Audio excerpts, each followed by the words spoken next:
Shalom, shalom à tous. Soyez bénis en ce jour du 2 novembre 2021. Nous sommes dans un nouveau mois et je bénis le Seigneur pour la grâce qu'il nous a accordée d'entrer dans ce nouveau mois, ce mois de novembre. Je prie que le Seigneur Jésus te localise dans tous les domaines de ta vie et qu'il t'accorde la grâce de te rapprocher de plus en plus à lui, de plus en plus à sa parole. Vous savez, nous vivons la fin des temps et à la fin des temps, il est important que nous soyons très prudents. Pourquoi? Parce que Jésus-Christ revient bientôt et il vient enlever une église qui est sans tache ni ride. Il vient enlever une église qui vit dans la sanctification. Il vient enlever une église qui a pour seul but, c'est le ciel. Il ne vient pas enlever une église qui vit dans le désordre. Quand je parle d'église, je ne parle pas d'une dénomination. Parce que malheureusement, on confond trop église et dénomination. Quand on parle de l'église, on parle du corps de Christ. Amen. Quand la Bible mentionne le terme église, cela n'a rien à y voir avec le fait d'être pentecôtiste, d'être des églises de réveil, d'être pentecôtiste, d'être catholique, etc., etc., etc. Non. Dans la Bible, il n'y a aucune mention du nom d'une dénomination. Amen. Jésus-Christ n'est pas venu sur la terre pour établir une dénomination, mais Jésus est venu pour établir des disciples. Il a dit quoi? Allez et faites des nations des disciples, pas les disciples de Pierre, pas les disciples des apôtres, mais les disciples de Christ. C'est à cela que nous sommes appelés. Amen. C'est important. Donc c'est pour cela que vraiment, je bénis le Seigneur parce que nous sommes entrés dans un nouveau mois. Et je prie que le Seigneur te visite puissamment dans tous les domaines de ta vie. Comme l'apôtre Jean a bien dit à Gaïus, je souhaite que tu prospères à tout égard. Et surtout, comme prospère l'état de ton âme. Donc bien aimé, l'important, c'est juste une parenthèse, ce n'est pas le message. Il est important que nous cherchions premièrement la prospérité de notre âme avant toute autre chose. Jésus-Christ a dit que cherche premièrement le royaume des cieux et sa justice, et toutes ces choses te seront données par-dessus tout. Mais malheureusement, on met le royaume derrière, et c'est pour cela qu'on cherche les choses terrestres qui n'ont rien à y voir avec la parole de Dieu. Alors bien aimé, le Seigneur m'a mis à cœur de parler sur un sujet qui est très important. C'est un sujet qui concerne les serviteurs de Dieu et les servantes de l'Éternel, celles qui sont appelées à paître le troupeau de Christ. Et le thème de ce jour, c'est comment rechercher les finances ou bien le soutien dans le ministère. Donc le sujet aujourd'hui, ça parle par rapport au soutien dans l'œuvre de Dieu. Et vous savez très bien, et personne ne peut le nier, que on ne peut pas faire l'œuvre aujourd'hui sans avoir de l'argent, sans avoir du matériel. Quelqu'un m'a dit un jour que l'évangile est gratuit, mais l'évangélisation n'est pas gratuite. C'est une expression qui me fait rire, qui est partiellement vraie. L'évangile est gratuit, mais l'évangélisation est gratuite. Vous savez qu'on a besoin des supports, on a besoin du matériel, on a besoin de beaucoup de choses. Nous-mêmes aussi, je crois que plusieurs fois, on vous a parlé de nos besoins. Mais on va voir aujourd'hui, ce matin, comment est-ce que nous devons marcher en tant qu'enfants de Dieu, en tant que serviteurs de Dieu, en tant qu'appelés de Dieu. Parce qu'on se rend compte que beaucoup de serviteurs et de servants de Dieu à ce niveau font tellement des erreurs. Et c'est la raison pour laquelle ils plongent soit leur ministère et même leur propre vie dans des alliances bizarres. On voit aujourd'hui des serviteurs de Dieu qui acceptent n'importe quel genre de partenariat, entre guillemets, des partenariats qui conditionnent même l'évangile qu'il doit prêcher. Et nous allons voir aujourd'hui dans les Écritures, comme d'habitude, comment le partenariat doit se faire avec l'Église. Amen. Donc nous, je vais encore le dire, je vais encore le redire, l'Église a besoin des finances. L'Église a besoin du soutien matériel, financier et tout. Oui, c'est vrai, l'Église a besoin, mais ce n'est pas parce que l'Église en a besoin que nous devons faire ce qu'on veut, ou bien rechercher le financement comme nous voulons. Non, parce que c'est pour cela que beaucoup d'hommes de Dieu, aujourd'hui, beaucoup de servants de l'Éternel, tombent dans les alliances bizarres, tombent dans les choses bizarres, abandonnent même pour certains la foi, pour prêcher la doctrine des démons. Tout ça pourquoi? Parce qu'on veut du financement, parce qu'on veut aussi rouler dans les jets privés, on veut aussi avoir une église de 200 000 membres. Je peux le témoigner que moi-même, il y a cela quelques années, on m'a aussi proposé de partir au Nigeria, avoir la puissance pour avoir une très grande église. J'ai dit non, j'attends le temps de Dieu. Si Dieu veut, j'aurai une église de 200 000 membres. S'il veut, s'il ne veut pas, je n'aurai pas d'église, parce que la fin d'un ministère n'est pas forcément que tu as une église de 200 000 membres. Parce que je le dis encore, je le dis toujours, on peut avoir une église de 200 000 membres, mais ces 200 000 membres ne sont pas orientés vers le ciel, mais sont plutôt orientés vers l'enfer. Donc bien aimé, ne cherchons pas la quantité, mais cherchons la qualité. Et la qualité, c'est Dieu qui donne cette qualité. Ce n'est pas un homme qui a la possibilité de pouvoir le faire. Donc, je bénis le Seigneur encore vraiment pour cette grâce qu'il nous accorde d'être encore dans ce nouveau mois de novembre, une année qui a été tellement difficile, deuxième année Covid-19, et toi et moi, nous sommes encore vivants ce jour. C'est une grâce. Alors je vais profiter de cela pour bénir le Seigneur et recommander ces moments entre les mains du Seigneur. Seigneur, reçois toute la gloire parce que tu es Dieu. Merci pour ce matin, merci pour ce nouveau mois où nous entrons pleinement de manière physique, de manière spirituelle, émotionnelle, dans tous les domaines. Père, souviens-toi d'un frère, souviens-toi d'une sœur qui traverse des moments difficiles. Je prie dans le nom de Jésus-Christ que ce mois soit un mois béni, un mois de succès, un mois de grâce, un mois qui nous rapproche davantage de toi parce que tu reviens bientôt. Sois béni en toutes choses dans le nom puissant de Jésus-Christ. Amen, amen, amen. Alors bien aimé dans le Seigneur, je sais déjà que d'avance, beaucoup de personnes vont critiquer ce message, comme beaucoup de messages que je partage sont critiqués. Et je rends grâce à Dieu pour cela. Au moins, ce qui me plaît, c'est que les gens font les efforts de suivre. C'est important de suivre. Amen. Et comme d'habitude, quand moi je partage, je ne partage pas forcément mon expérience, mais je partage toujours avec les versets bibliques à l'appui. Comme je vous le disais toujours, comme je dis toujours, on n'est pas encore arrivé au niveau où on peut écrire des versets. Vous savez, c'est un long processus. On est encore à nos débuts. Supporter les faibles commencements. Mais je crois qu'avec la grâce de Dieu, nous allons améliorer la condition de nos vidéos et aussi, oui, l'amélioration dans toutes choses, comme vous le savez. Alors ce matin, nous allons parler d'un sujet qui est très important. C'est le financement ou bien le soutien financier matériel dans l'Église. Comment est-ce que nous, les serviteurs de Dieu, nous, les servants de l'Éternel, qui disons qu'avant que nous avons reçu un appel, comment est-ce que nous devons manifester, voilà, le désir de vouloir être financé, de chercher, d'être partenaire, bref, le désir d'avoir des partenariats. Comment est-ce que cela se fait selon les Écritures, bien sûr, parce qu'on ne peut pas faire les choses selon nous.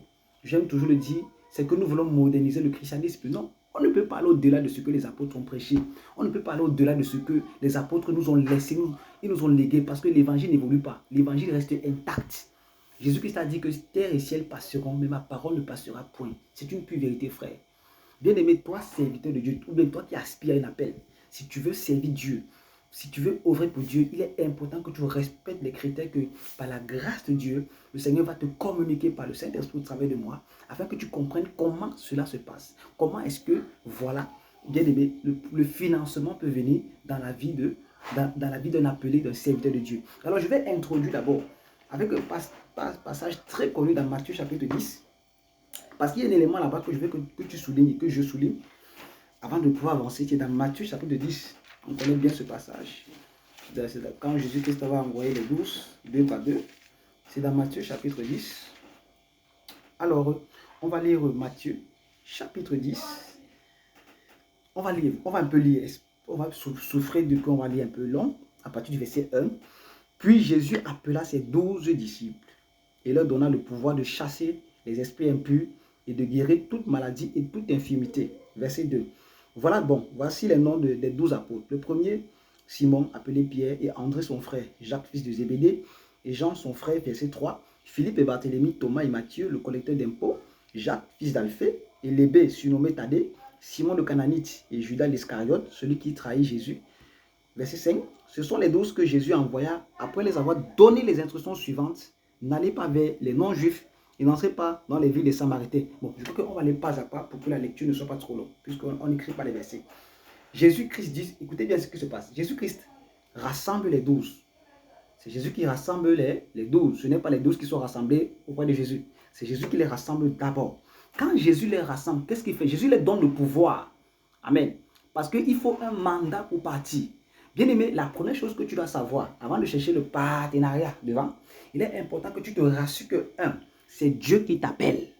Pas parce que tu es parti dans une école biblique, parce que tu as vu les autres vouloir être pasteur, parce que tu as vu les autres conduire des grosses voitures parce qu'ils sont pasteurs, alors tu t'es dit, oh là là, la misère me frappe tellement.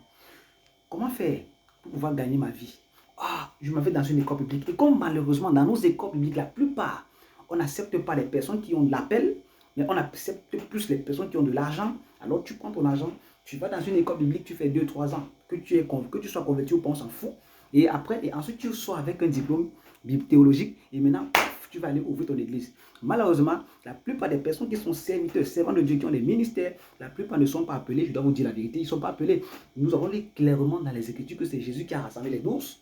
Premièrement, il les rassemble. Ensuite, il est dans le pouvoir, il est dans l'autorité. Amen. Il continue. Alors, dans ce pouvoir, il y a quoi? Guérison des malades, des infirmités, chasser les esprits impurs. C'est très important de le souligner. Alors maintenant, après avoir donné le pouvoir à ces 12, il les donne les instructions suivantes, parce que c'est ça qui est important. Il dit ceci. Bon, puisque c'était ici dans le contexte où Jésus n'était pas encore mort ressuscité, c'est pour ça que l'évangile était concentré seulement en Israël. Il a dit ceci. Voilà, il dit, n'allez pas vers les non-juifs et n'entrez pas dans les villes des Samaritains. Allez plutôt vers les brebis perdues de la communauté d'Israël. En chemin, verset 7, en chemin, prêchez en disant, le royaume des cieux est proche. Guérissez les malades, ressuscitez les morts, purifiez les lépreux, chassez les démons, on s'arrête d'abord là. Alors, il leur donne les instructions claires. Voilà ce dont pourquoi je vous appelle. Jésus est comme un chef d'entreprise. Quand tu as embauché quelque part, le chef d'entreprise te donne les instructions que tu dois faire. Il dit, ok, comme je t'ai embauché, tu dois faire ceci, tu dois faire cela. C'est ainsi que toute personne qui est appelée de Dieu, amen, il n'est pas là pour copier ce que l'autre fait. Non, il faut que je sois comme Tibi Joshua. Il faut que je sois comme Pasteur Chris. Il faut que je sois comme le général de Dieu, Kandem. Non. Bien aimé, le ministère n'est pas un copier-coller. Dieu a un appel particulier. Ce que le pouce fait, l'index ne peut pas le faire. Celui-ci ne peut pas le faire. Celui-ci ne peut pas le faire. Ni celui-ci. Mais tous font le même travail. C'est-à-dire quoi? C'est par exemple prendre la clé ici. Si un seul manque, il y a problème. Mais chacun a un rôle particulier. Et personne ne dira que je suis plus important que toi. Jamais. Et personne ne fera le travail de l'autre. Dieu n'a pas été fou de faire en sorte que les 5 doigts de la main n'ont pas la même taille. Il n'a pas été fou de le faire. Parce qu'il savait qu'il fallait qu'il y ait cette irrégularité et cette inégalité pour que je sois capable de porter par exemple ma clé ici. Sans ça, je ne serais pas capable d'arrêter les choses ni de porter par exemple ma Bible. Il faut que ça soit clair. Amen. Alors donc, il les envoie, il les dit donc, allez faire des choses. Maintenant, la suite de ce verset est pertinent. Vous avez reçu gratuitement, donné gratuitement. Déjà, là, Jésus dit clairement que vous ne faites pas ça pour le commerce. Vous ne faites pas ça pour aller commercialiser mon onction. Malheureusement, on voit par exemple beaucoup de personnes, des serviteurs de Dieu, des chantres, qui commercialisent leur onction en imposant souvent l'entrée dans les conseils, il faut dire la vérité, en imposant souvent au pasteur, il faut que tu viennes, tu sèmes 100 000 pour que tu aies la bénédiction. On commence à imposer aux gens que voilà, ils doivent monnayer pour avoir le balai, pour avoir les mangues, c'est pas quoi, les mangues bénies, pour avoir les mouchoirs bénis. On commence à les conditionner. Or, Jésus a dit clairement, vous avez reçu gratuitement, vous devez donner gratuitement. Là, c'était clair que vous ne devez pas aller chercher le partenariat, vous ne devez pas aller vendre l'onction que je vous ai donnée parce que vous l'avez reçu gratuitement. Toi qui es chantre, tu ne peux pas aller imposer aux gens de payer une somme d'argent parce que, voilà, oui, tu as besoin de financement pour aller chanter. Non, bien aimé dans le Seigneur. Le tout, c'est de se rassurer. Est-ce que Dieu t'a appelé? On va continuer. Amen. On continue. Il dit, ne prenez ni or, ne prenez ni argent, ni monnaie dans vos ceintures. Ça veut dire que, allez, vous ne partez pas à vos propres frais. Écoutez, bien aimé dans le Seigneur. Si je travaille aux brasseries, les brasseries, c'est une industrie brassicole au Cameroun, française, et que les brasseries veulent m'envoyer, par exemple, au nord, je n'ai pas besoin de partir voir mes collègues pour demander le transport. Le directeur sait que David Lobé doit aller au nord en mission, alors on va donc sortir tout ce qu'il a besoin pour partir en mission. Les frais de l'hôtel, les frais de voyage, les frais de nourriture et beaucoup d'autres choses, bien sûr. Donc, c'est ainsi que Dieu nous dit que ne prenez rien. Parce que je vais pouvoir à tout cela. Parce que c'est moi qui vous ai envoyé. Et dit, maintenant le verset 9. Voilà, ne prenez, voilà, verset 10, ni sac, ni pour le voyage, ni deux chemins, ni sandales, ni bâton calme. L'ouvrier mérite son salaire. Le salaire de qui? De celui qui t'a employé. L'ouvrier mérite son salaire. Alors il dit, voici maintenant comment est-ce que Dieu commence à les répondre. Dans chaque ville ou village où vous arrivez, informez-vous pour savoir qui est digne de vous accueillir et restez chez lui jusqu'à votre départ. En entrant dans la maison, saluez ses habitants. Et s'ils en sont dignes, que votre Père vienne sur eux. Mais s'ils n'en sont pas dignes, que votre Père revienne à vous. Lorsque on ne vous accueillera pas et qu'on n'écoutera pas vos paroles, sortez de cette maison ou de cette ville et secouez la poussière de vos pieds. Je vous le dis en vérité, le jour du jugement, le pays de Sodome et de Gomorrhe sera traité moins sévèrement que cette ville-là. Amen. Alors, voici les instructions que Dieu leur a données. Et Dieu leur a dit, ne prenez rien. Amen. Bâton, tout ça, ça signifie quoi? Vous n'avez pas besoin de partir à vos propres frais. Bien aimé dans le Seigneur. Je vais d'abord te poser cette question. Toi, serviteur de Dieu, qui demande l'argent aux gens, est-ce que tu es appelé par Dieu? Si tu es appelé par Dieu, tu n'as pas besoin de faire cela. On va avancer, amen. On va aller pas à pas. Voici dans la première instruction que Jésus-Christ a donnée aux apôtres. Quand il les a envoyés deux à deux, il leur a donné d'abord l'onction, l'autorité, l'onction, le pouvoir, parce que c'était important. Ensuite, il a donné des instructions qui étaient claires. Faites ceci, ne faites pas cela. C'est la même chose. Quand tu es embauché dans une entreprise, amen. Quand tu es embauché, par exemple, oui, ou brasserie, comme j'ai pris l'exemple de brasserie, et que tu dois aller en mission, bien aimé, quand tu pars en mission, tu ne demandes pas ton argent, le transport aux collègues. Tu demandes à celui qui t'a appelé à le servir. Ce n'est pas à quelqu'un que tu peux demander le transport. Je suis désolé. Qui t'a embauché? Est-ce que ce sont les frères qui t'ont embauché au ministère? Non. C'est Dieu qui t'a embauché au ministère. Alors, tout ce que tu as besoin pour l'œuvre, tu n'as pas à aller faire des demandes d'aide. Bien aimé, ça c'est insulter Dieu. Beaucoup de personnes, sans le savoir, insultent Dieu quand ils le font. On va aller pas à pas. Alors voilà ce que l'apôtre, voilà ce que le maître a dit aux disciples. Maintenant, on parle de l'autre cas. On va d'abord les 2 Corinthiens chapitre 10. 2 Corinthiens chapitre 10, le verset 18. C'est par là qu'on va introduire parce qu'on va dire, là-bas Jésus, l'église n'était pas encore née. Maintenant, qu'est-ce qu'on dit quand l'église est née? 2 Corinthiens chapitre 10, le verset 18. En effet, ce n'est pas celui qui se recommande lui-même qui est approuvé, c'est celui que le Seigneur recommande. Alors, bien aimé, dans l'appel, ce n'est pas un truc que j'ai senti. L'appel, c'est quelque chose que c'est Dieu qui t'appelle. Et quand tu ressens dans ton esprit que tu as un appel, parce qu'on va encore évoluer à ce niveau, parce qu'il y a 2 types d'appels. Je vais expliquer tout cela par la grâce de Dieu. Quand tu ressens dans ton esprit qu'il y a un appel, il est important que tu éprouves ce que tu reçois comme Gédéon. Pour ceux qui lisent la Bible, quand l'ange vient voir Gédéon, l'ange a demandé plusieurs signes à l'ange. Gédéon, autant que moi, a demandé plusieurs signes à l'ange pour qu'il lui confirme qu'effectivement, c'est lui qui est en train de l'appeler. C'était très important cela parce que Gédéon connaissait qui était en face, l'ennemi qui était en face de lui. Alors il voulait se rassurer que ce n'est pas ses pensées, pas parce qu'il a trop faim. Il commence à avoir des hallucinations et il prétend que c'est l'ange. Donc il a voulu se rassurer et ça a pris plusieurs jours pour savoir est-ce que c'est vraiment Dieu qui m'appelle. Et dès qu'il a eu la confirmation, il s'est levé. Mais nous, aujourd'hui, est-ce qu'on se rassure que ce qu'on a reçu, ça vient de Dieu? Est-ce qu'on a éprouvé ce qu'on a reçu? Parce que beaucoup de personnes se lèvent et disent que non, Dieu m'a appelé. En fait, Dieu ne les a pas appelés. Et maintenant, si Dieu t'appelle, dans quel type d'appel tu es? Parce qu'il y a 2 types d'appels. Il y a les serviteurs de Dieu et servants de l'Éternel qui sont appelés en temps plein. C'est-à-dire que quoi? C'est-à-dire que eux là, qu'ils montent, qu'ils descendent. Dieu n'a pas prévu que pour leur subsistance, qu'ils puissent avoir une activité continuelle, permanente. Il peut arriver que de manière temporelle, il peut faire quelque chose, mais le 90% de leur temps doit être consacré à Dieu. Et c'est l'une des choses qui est trop combattue aujourd'hui parce qu'on dit que non, il faut faire quelque chose et tout et tout. C'est normal parce que le monde évolue et tout, mais le monde évolue, mais Dieu n'évolue pas. Donc il y a cette catégorie de personnes qui sont appelées à être en plein temps. Et tous ne sont pas appelés en plein temps, je le dis encore très bien. C'est pour cela qu'il est important de se rassurer. Quand on reçoit un appel, on demande à Dieu, Seigneur, tu m'appelles dans quel type d'appel? Et la réponse que Dieu te donne, éprouve encore toi-même cette réponse. C'est important. J'ai pris l'exemple de Gédéon. Gédéon a pris le temps d'éprouver, de demander à Dieu. On a lu les instructions que Jésus-Christ a données aux apôtres. Ne prenez ni sac ni or. C'était une mission, comme on peut dire, une mission en temps plein. Jésus pouvait dire que bon, vous pouvez travailler, sortir, évangéliser, peut-être à telle heure, et aller faire l'activité pour que vous puissiez avoir de l'argent. Non. Leur appel était un appel temporaire, donc c'était un appel en temps plein. Bien sûr, il était temporaire, mais en plein temps. Et il ne fallait pas qu'ils prennent des choses. Donc, il y a des serviteurs et des servants de l'Éternel qui sont appelés, qui sont prédestinés à œuvrer seulement pour l'œuvre de Dieu. Ces genres de personnes, même s'ils vont chercher un travail permanent, ils n'auront pas ce travail. Je sais de quoi je parle. Je l'ai vécu plusieurs fois. Je sais de quoi je parle.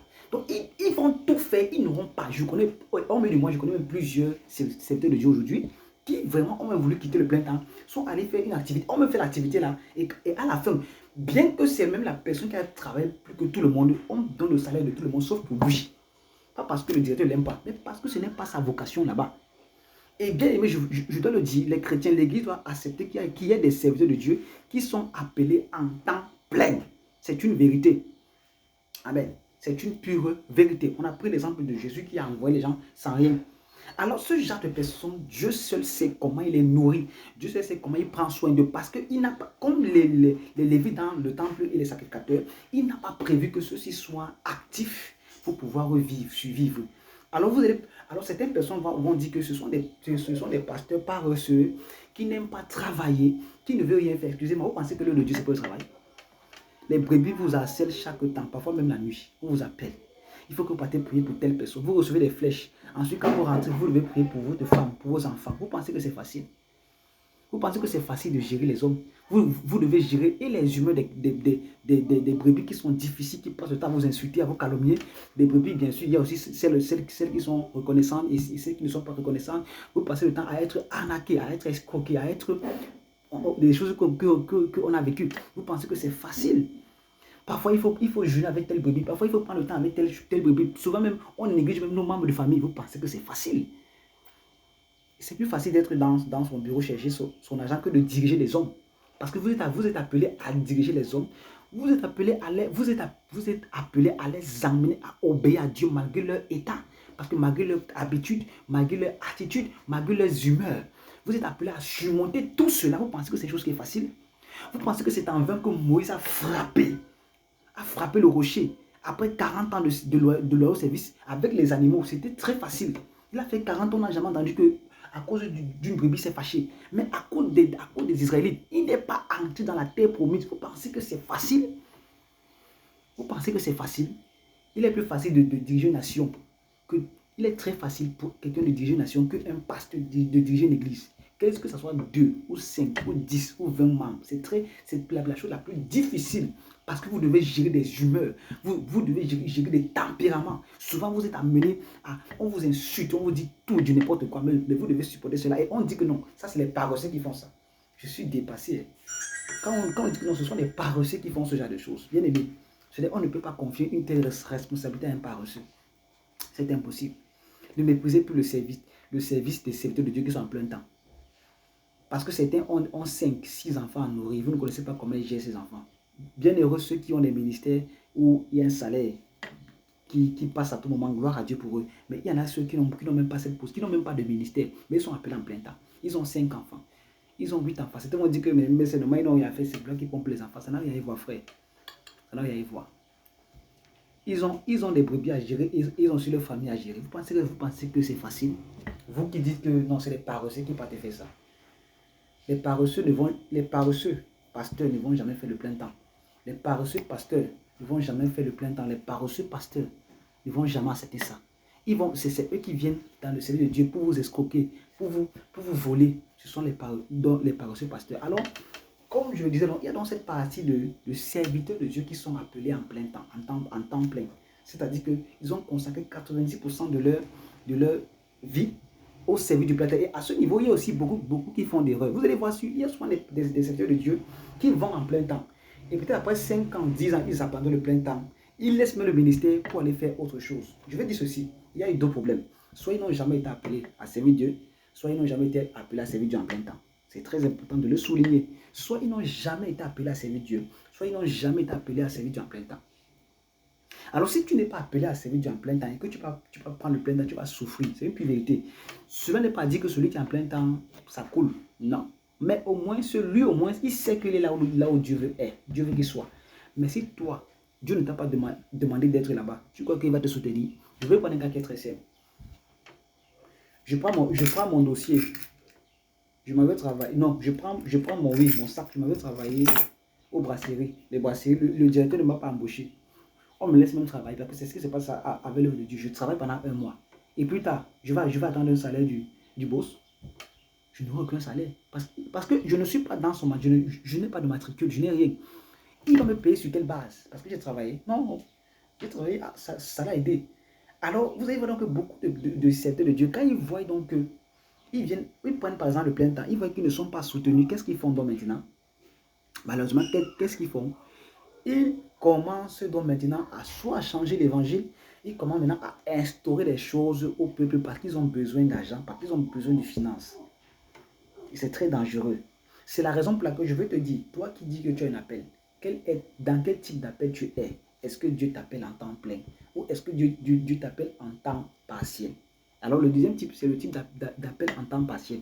Ce sont les personnes qui sont appelées à l'œuvre de Dieu, à qui Dieu donne la grâce, la possibilité de pouvoir faire quelque chose. Ceci pourquoi?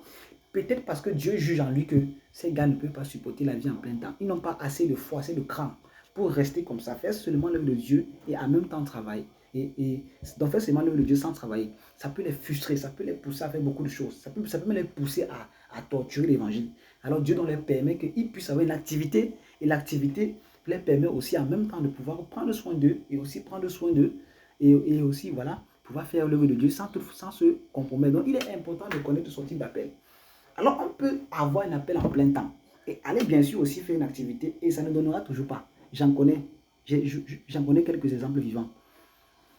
Et qu'on vise aussi vers ça. Amen. Donc il est important que tu connaisses dans quel appel tu es. Et maintenant, est-ce parce que je suis en plein temps ou bien parce que je travaille que je ne suis pas appelé, bien sûr, à ce qu'on soutient le ministère? Je vous dis, oui, tu es appelé à le faire. Mais maintenant, quelle est la différence? La différence est que quand tu as un appel, que ce soit en plein temps ou pas, et que tu as des besoins, tu n'écris pas les billets d'aide à n'importe qui. Comme je vois souvent cela dans certains forums, pour les serviteurs et les servants de Dieu. Même moi, j'ai reçu ça. Tu écris à un homme de Dieu que tu ne connais pas, bon, parce qu'il a dit qu'il est apôtre, comme j'ai eu ce gars. Alors tu commences à exposer les problèmes que tu as. Oh, homme de Dieu, voilà, je dois ouvrir le ministère, j'ai besoin de telle chose. Bien aimé, tu m'écris. Est-ce que parce que tu as vu que apôtre David Lobé, que je suis vraiment apôtre du Seigneur, est-ce que tu as le témoignage de mon appel? Est-ce que tu as le témoignage que je suis enfant de Dieu? Parce qu'on peut être apôtre, mais être païen. C'est-à-dire, on n'est pas né de nouveau. Est-ce que tu as le témoignage par le Saint-Esprit que véritablement je suis un appelé de Dieu? Alors voilà comment beaucoup de jeunes, surtout les jeunes serviteurs de Dieu, se lancent rapidement dans la sorcellerie et commencent à plonger dans des alliances bizarres. Bien aimés dans le Seigneur, quand tu es appelé de Dieu, que ce soit en plein temps ou pas en plein temps, et qu'il y a besoin du soutien, va vers celui qui t'a embauché. Va vers celui qui t'a embauché. Je dis bien, va vers lui. Seigneur, tu m'as appelé à faire telle chose. D'où va venir la chose? Tu commences à dire, Seigneur, je veux que tu le saches. Jésus a répondu clairement aux disciples comment il devait marcher. Le Seigneur va te répondre clairement. Et mais dans la réponse, il ne va jamais te dire que va demander. Parce que Dieu n'est pas un mendiant. Il dit ceci, il a dit quoi? L'ouvrier mais son salaire, n'est-ce pas? Dieu pourvoira à tous les besoins, car il n'y a pas de vision sans provision. Celui qui accorde la vision va aussi t'accorder la provision. Alors ce que tu devrais faire, c'est quoi? Si par exemple tu as une assemblée, tu as un ministère, ou bien tu connais des frères et des sœurs, tu partages la vision que tu as. C'est ce que nous faisons, n'est-ce pas?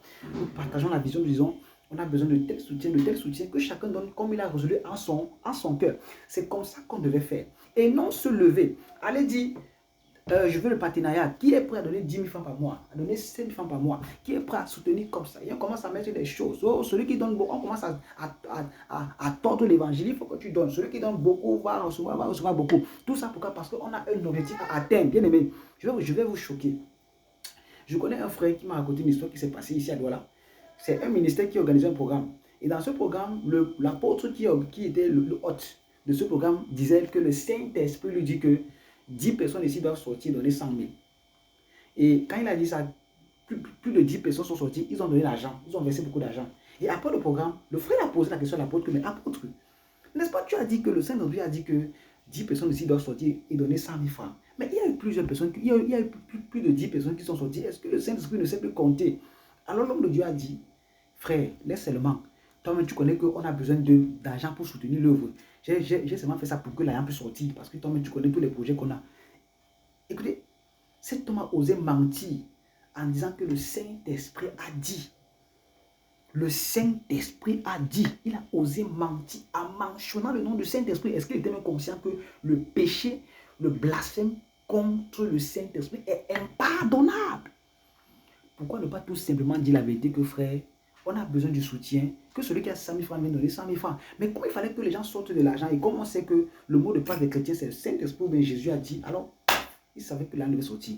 Et c'est comme ça que beaucoup de serviteurs de Dieu passent par des fausses prophéties, passent par des fausses révélations, parce qu'ils cherchent le matériel. C'est l'une des preuves qu'ils sont conscients que ce qu'ils font là, Dieu n'est pas dedans. Frère, dans ce que Dieu est, la chose sont. Je fais le témoignage. Le petit témoignage, nous avons un baffle d'évangélisation à côté de moi, nous avons un baffle d'évangélisation. Quand le Seigneur, en 2019, nous demandait de partir évangéliser. On n'avait aucun matériel. Je vous dis qu'on n'avait aucun matériel. On ne connaissait même pas comment faire. Alors quand le Seigneur a commencé à me confirmer que vraiment il fallait qu'on sorte pour aller évangéliser, je suis allé prier. J'ai dit à Dieu, Seigneur, on a besoin du matériel, on a besoin des Bibles, on a besoin des livres d'évangélisation, on a besoin de tellement de choses. On ne peut pas aller évangéliser comme ça. Toi-même, tu sais que l'évangile est gratuit, mais l'évangélisation a besoin d'un soutien. J'ai commencé à prier.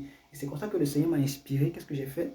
J'ai commencé à écrire, à chercher sur le net les sociétés bibliques qui distribuent gratuitement les traités d'évangélisation. C'est ce que j'ai fait, bien aimé. Alors j'ai commencé à écrire, j'ai commencé à chercher. J'ai commencé à chercher des personnes aussi qui pouvaient aussi accorder des Bibles gratuites. Je n'avais pas pu trouver. J'ai commencé à écrire, j'ai écrit et j'ai eu des réponses. C'est comme ça donc que on a reçu, nous sommes partis à l'Alliance biblique où on a rencontré l'un des responsables là-bas qui nous a offert gratuitement plus de 5 cartons de, je crois que c'était 5 cartons ou 6 cartons de plus de 2, oui, c'est voilà, 1200 traités pour les évangélisations. Donc c'était un carton de 200 par 200, un carton avec 200. Donc on a reçu d'abord gratuitement 1200 exemplaires d'évangélisation. C'est par là que j'ai eu l'adresse pour écrire. Donc c'était à One Hope qui m'ont donné l'adresse de Douala où je pouvais rencontrer un monsieur, un blanc, un américain qui est responsable de la distribution des traités. Voilà comment on entre en possession des traités et aujourd'hui on a plus de 15 000 traités.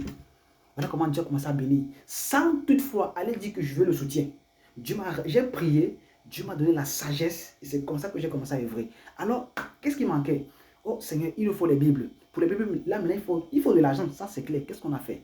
On a partagé la vision avec les frères dans le forum. On a dit que, ok, on s'est renseigné, on a vu les Bibles, ça coûtait à l'époque 750, les Nouveaux Testaments, 750 francs la pièce parce que ces Nouveaux Testaments, je crois que vous l'avez vu. Pour ceux qui voient les vidéos, ils ont déjà vu cela. C'est comme la Bible, c'était très joli. On l'a préféré par rapport au Gédéon. Alors c'était 750 francs la pièce. On a donc partagé la vision dans le forum. Et c'est comme ça que Dieu a touché les cœurs des gens. Et chacun a donné, il y a ceux qui ont donné l'argent de 10, d'autres ont donné de 15, de 2, de 5. Et c'est comme ça que jusqu'à aujourd'hui, on a déjà pu acheter, je crois, presque 300 Nouveaux Testaments. Maintenant, il fallait le baffle.